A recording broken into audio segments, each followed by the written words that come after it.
Ош шаарынын жылуулук берүү эки ишкана тейлейт. Бул биринчиси Ош шаардык жылуулук электр борбору, ал толук иштеп, 46 билим берүү, 25 саламат сактоо, 8 жогорку окуу жайын жана 4 өнөр жай мекемелерин жана 352 көп кабаттуу үйлөрдү, 195 жеке менчик үйлөрдү жана башка 432 мекемелерде жылуулук менен камсыздайт.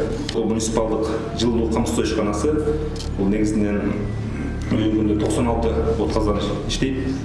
Алар негизинен 309 көп кабаттуу үйлөрдү, 38 мектеп, 34 балдар бакчасын, 12 дарылоо мекемесин, 9 жогорку окуу жайын, бардыгы болуп 106 мекемени жана 270 жеке менчик үйлөрдү жылуулук менен камсыздады.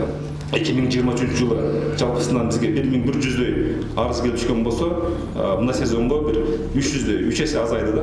Мен ойлойм бул жерде ошол жалпы ушул жака телеген кызматкерлер, жетекчилер өз ишин аткарып, жакшы деңгээлде жүргүздү. Балдарды майыптуулукка алып келген оорулардын арасында биринчи орунда нерв системасынын оорулары 31,7% түзөт. Экинчи орунда тубаса кемтиктер 30,44% түзөт. Чоңдордо майыптуулук алып келген оорулардын үлүшү чоң кишилердин майыптыгынын негизги себептери болуп, жүрөк, кан тамыр оорулары 16,1, нерв оорулары 14%, көз оорулары 10,6%, кыймыл, таягыныч, тутумун оорулары 9,2% түзөт.